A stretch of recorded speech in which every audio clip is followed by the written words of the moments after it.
You ever have one of those days where you look at your bank account, and it's basically weeping, just bright red numbers screaming at you to stop, but then you look out your back window, and you feel a sense of peace so profound, so deep, that you just know, that every single cent of that crippling debt was worth it? That's where I am right now. I'm sitting on a plastic lawn chair that I bought at a garage sale for $5, drinking a beer that tastes like rusty water, staring at 50 feet of the most beautiful, over-engineered, financially ruinous object on the face of the earth. It's a fence. Well, legally, it's a fence. Spiritually, it's a monument. It is 50 feet long, 8 feet high, and made of Class 5 ballistic-grade glass, the kind of stuff they put in front of bank tellers and high-risk government witness boxes. It is 3 inches of laminated polycarbonate perfection, completely transparent, utterly immovable, and it is currently the only thing separating my overgrown, working-class backyard from the manicured, sterile paradise of my neighbor, Mrs. Eleanor Pendergast. And the best part? She asked for it. No, scratch that. She demanded it. To understand why a grown man would nuke his 401k to build a see-through fortress, you have to understand the geography of my misery. I live in a house that was built in the 80s, back when subdivision meant decent yards and houses that didn't look like they were printed on a Xerox machine. I've got a rusty grill, a patch of grass that fights a losing war against crabgrass, and a hammock. It's not much, but it's mine. Then, about 2 years ago, the lot behind me, which used to be a nice buffer of scrub oak and pines, got bulldozed. Up went the estates at Willow Creek, which is fancy talk for overpriced boxes for people who hate dirt. And into the biggest, tallest box right behind me moved Eleanor Pendergast. Eleanor is the kind of woman who treats the Homeowners Association bylaws like the Geneva Convention. She doesn't just live in a neighborhood, she occupies it. She paid a premium for her lot because the developer promised her a vista. Now, let's be real about this vista. If you stand on her second-story balcony, which she calls the lanai, and you squint past the water tower and the flickering neon sign of the local burger barn, you can technically see a sliver of hills. But mostly, you see my house. You see my roof, which needs new shingles, and you see my fence. It was a perfectly good fence. Cedar, 6 feet tall, weathered to a nice gray. It did exactly what a fence is supposed to do. It kept my dog in, and it kept Eleanor out. But to her, that fence was an act of aggression. It was a vertical obstruction. The war started with a letter. It wasn't mailed. It was slid under my door in a creamy, linen envelope that smelled like lavender and judgment. It read, "Dear resident, while we appreciate the rustic charm you are attempting to cultivate, the dilapidated wooden barrier on your northern perimeter is creating a jarring visual disconnect with the architectural integrity of the estates. It also severely hampers the natural light flow to my orchids. We kindly request immediate remediation to a more transparent, aesthetically neutral solution." I taped that letter to my fridge and used it as a coaster for my beer. I figured, hey, ignore the bully, and she'll go find someone else to torment. Rookie mistake. You don't ignore Eleanor Pendergast. She's like mold. If you don't treat it, it spreads. She started with the bamboo. She planted this aggressive, invasive running bamboo right on the property line, hoping it would grow over my fence and consume my yard like a slow-motion green tsunami. I spent 3 weekends hacking it back, tossing the clippings into her yard, neatly, of course, in organic compost bags. Then came the wind chimes. Not the nice, tinkling kind. These were industrial-sized gongs, the size of church organ pipes, hung right on the edge of her balcony, designed to sound like a Tibetan monastery being hit by an airstrike every time a breeze blew. But the breaking point, the moment the universe shifted and the dark idea took root in my soul, happened about 6 weeks ago. It was a Tuesday evening, hot, humid, the kind of sticky heat that makes you irritable just by existing. I was in my backyard, trying to grill a single, lonely bratwurst. Just me, the coals, and a little peace and quiet. And then, she appeared. She came storming down from her ivory tower, marching right up to the property line. She was wearing white linen pants and holding a glass of white wine, looking like she was ready to fire someone on a yacht. "Mr. Thorne," she said. She never called me Caleb. It was always Mr. Thorne, said with the same tone you'd use to describe a fungal infection. "This has gone on long enough. I have guests coming this weekend. Important guests. and they're going to look out from my sunroom and see that. She gestured at my fence like it was a pile of radioactive waste. It's wood, Eleanor, I said, flipping my bratwurst. It's literally just wood. It is a blight, she snapped. It blocks the flow. It feels claustrophobic. I have spoken to my lawyer, and we are looking into the easement rights. If you had any decency, any class at all, you would take that eyesore down and replace it with something open. Something that respects the view. I looked at her. I looked at her manicured lawn, her soulless house, her sheer, unearned entitlement. What do you want me to do, Eleanor? Put up invisible force fields. She scoffed, sipping her wine. Don't be childish. If you insist on a barrier, make it transparent. Glass, Mr. Thorne. High-end, architectural glass. It disappears into the landscape. It's what civilized people use. But of course, I assume that is outside your budgetary constraints. And there it was. The sneer. The implication that I was just some broke mechanic living in the mud, ruining her view of the Burger Barn sign. Something snapped in my brain. It wasn't a loud snap. It was a quiet, dangerous click. Like a vault door locking. Glass, I repeated slowly. You want a glass fence. Transparent. Yes, she said, turning to walk away, confident she had won the exchange. Something that doesn't exist to the eye. Something clear. I watched her walk away, and I smiled. It wasn't a nice smile. It was the smile of a man who was about to make a terrible, wonderful financial decision. Transparent. I whispered to my burning bratwurst. You got it. Now, here's the thing about doing things out of spite. You can't half-ass it. If you half-ass spite, you're just petty. If you full-ass it, you're a legend.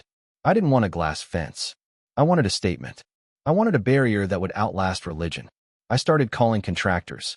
The first guy, Old Man Miller from down the road, laughed so hard he dropped his cigarette. Son, he said, glass? For a fence? One rock from a lawnmower, and you've got a pile of sharp sand. Not normal glass, I said. I want the heavy stuff. I went down a rabbit hole. I didn't want plexiglass, that scratches and turns yellow. I didn't want tempered glass, that shatters. I wanted the stuff they use in the Pope Mobile. I found a company in Atlanta called Titan Shield Solutions. They mostly do embassy retrofits and high-risk dispensaries. When I called them, the sales guy, a dude named Vinny, thought I was pranking him. You want 50 linear feet of Class 5 ballistic laminate? Vinny asked, Buddy, are you expecting a siege? Is the cartel coming for your barbecue grill? The enemy is closer than that, Vinny, I said.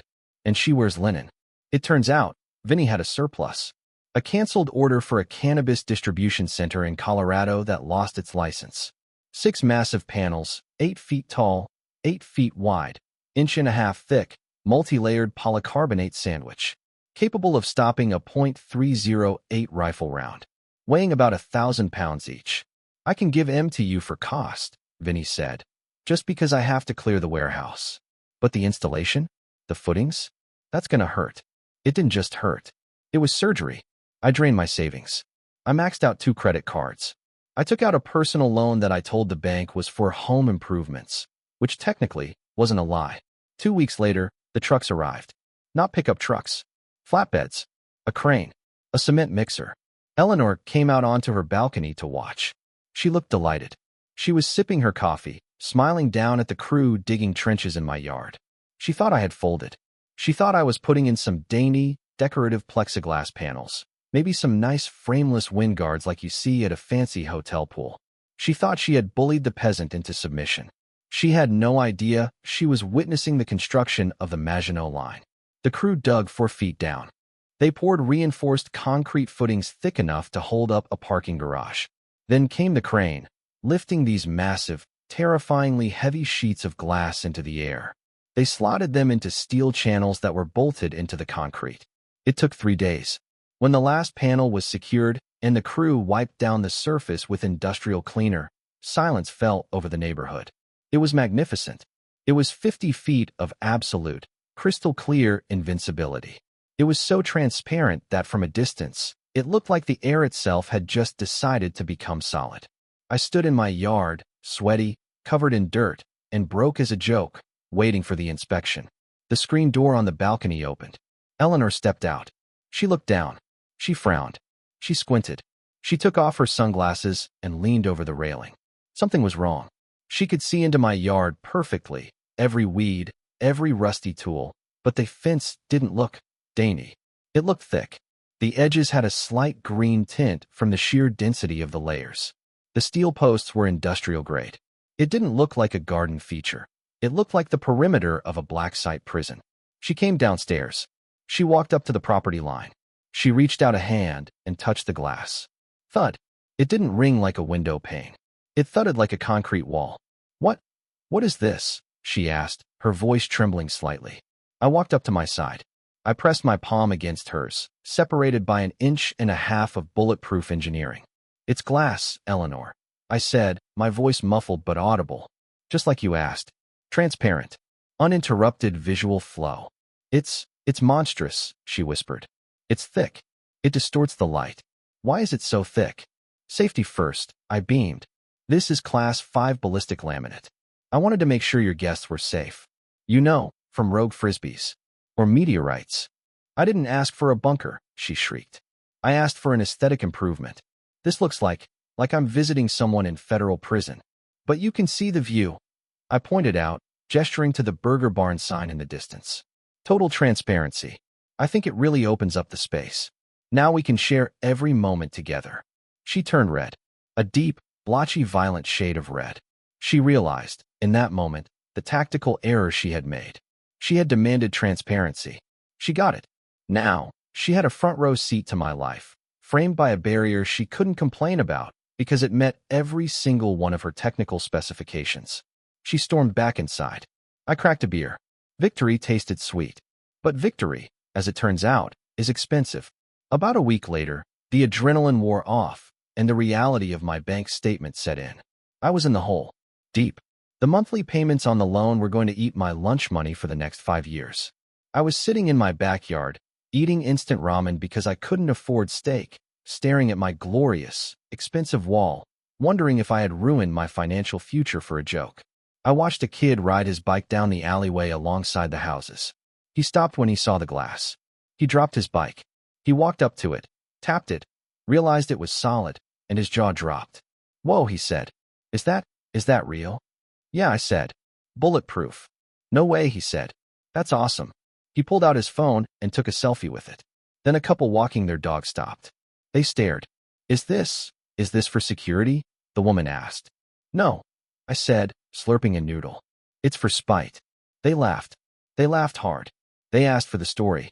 I told them the short version. The letter, the bamboo, the transparency demand. They thought it was the funniest thing they'd ever heard. The guy, shaking his head, said, Man, I'd pay admission just to see the look on her face. And then, the light bulb went off. Not a light bulb, a stadium floodlight.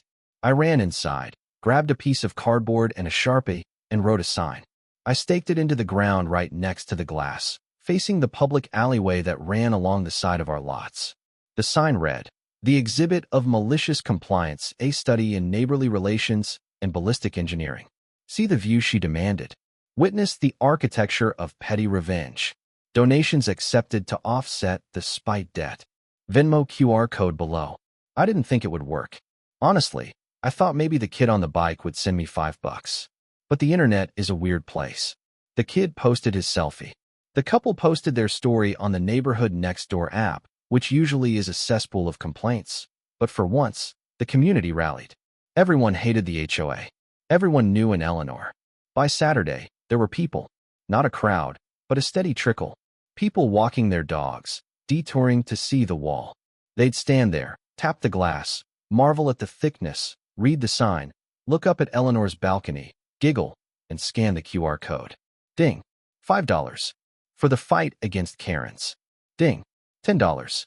Buy yourself a better beer. Ding. $20. My HOA fined me for a garden gnome. You are my hero. Eleanor, of course, lost her mind. She came out on her balcony and screamed at people. This is private property. Go away. Stop staring at my house. Which, naturally, only made the exhibit more interactive. Oh look, I heard a guy say. The exhibit is speaking. She called the cops. Of course she did. 2 cruisers rolled up on a Sunday afternoon. Officer Miller, a guy who looked like he was 3 days away from retirement, walked into my backyard. Mr. Thorne, he sighed. We got a complaint about running an unlicensed business, and inciting public mockery? Officer, I said, putting on my best innocent face. I'm not running a business. This is my fence. Those people are just admirers of fine engineering. And the money? Just gifts. Donations from one art lover to another. Miller looked at the fence. He tapped it with his baton. Thunk. Class 5? He asked, raising an eyebrow. Yes, sir. Safety first. Miller looked up at Eleanor, who was glaring down from her sunroom like a gargoyle. He looked back at me. He cracked a smile. Is there a noise ordinance violation? I asked. Nope. Is the fence on my property line? Survey says yes. Is it illegal to have a see-through fence? Not that I know of. Miller tipped his cap. Try to keep the traffic moving, Caleb. And maybe get a better sign. That cardboard is getting soggy. As he walked away, I saw him pull out his phone and scan the QR code. Ding. $5. Service and protection. That was the turning point. The story got picked up by a local blog called Suburban Hellscape. Then the local news channel sent a van. This was Eleanor's nightmare. A news van parked in front of the estates. A reporter, a young woman named Sarah with a microphone, standing in front of my glass wall. I'm here with Caleb Thorne, she said to the camera, who has turned a neighbor dispute into a tourist attraction. Caleb, tell us, why glass? I leaned into the mic. Well, Sarah, my neighbor insisted on transparency. She felt my wooden fence was hiding too much. So I decided to give her exactly what she wanted. Absolute, unfiltered clarity. I just wanted to be a good neighbor. Then, Sarah did the unthinkable. She walked over to Eleanor's driveway, where Eleanor was trying to sneak into her Mercedes. Mrs. Pendergast, Sarah shouted. Mrs. Pendergast, do you enjoy the new view? Is this the transparency you were hoping for? Eleanor froze. The camera zoomed in. She looked at the massive, glistening wall reflecting the sun into her eyes. She looked at the small group of teenagers taking TikToks in front of it. She looked at me, waving from my lawn chair. She crumbled. She stammered. I prefer the wood. Okay, I prefer the wood. She got in her car and peeled out. The segment aired that night. The Venmo account exploded. People from 3 states over were sending money. The View of Vengeance became a hashtag. I paid off the credit cards in 3 days. I paid off the personal loan in a month. But the money wasn't the best part. The best part was the upgrade. With the surplus cash, because, amazingly, there was a surplus, I decided the exhibit needed one final touch. I called an electrician. I want LEDs, I told him. RGB strips. Waterproof. Embedded at the base of the glass, shining up. What color, he asked. Programmable, I said. But mostly, let's go with a nice, deep police light blue. And maybe a red alert mode for when she's on the balcony. So now here I am. It's nighttime. I'm sipping that cheap beer. Well, actually, it's a craft IPA now. I can afford it. I've got a remote control in my hand. The wall is glowing. It's a 50-foot long, 8-foot high, glowing blue monolith. It looks like the entrance to a sci-fi nightclub. It casts a soft, eerie blue light into Eleanor's entire ground floor. She has blackout curtains now. She keeps them drawn 24/7. She doesn't come out on the balcony anymore. She doesn't send letters. The crowds have died down mostly. The exhibit is closed to the public, though I left the QR code up for posterity. But the wall remains. I look through the glass, into her dark living room, and I think about boundaries. People think boundaries are about keeping people out. But sometimes, boundaries are about showing people exactly who they are. Eleanor wanted to see the world? Well, now the world can see her. Or at least, they could, if she ever opened her drapes. I learned a valuable lesson in all of this. When someone tries to bully you with rules, don't break the rules. Maliciously comply with them. Follow them so hard, so thoroughly, and with such overwhelming enthusiasm that they beg you to stop. And if you ever find yourself in a feud with a neighbor who cares more about their view than your humanity, take my advice. Buy the glass. It's expensive, it's heavy, and it's a pain in the ass to clean the bird poop off of. But on a quiet night, when the LEDs are humming and the refund check from the bank is clearing, man, the view is spectacular. So, here's my question to you guys. Was I the jerk? I mean, yeah, I was petty. I weaponized a fence. But she started it, right? Or should I have just planted some shrubs and taken the high road? Let me know in the comments. And if you've ever had a neighbor from hell, tell me your story. I need something to read while I sit here and watch the blue light reflect off my victory wall. Stay petty, my friends, and stay transparent.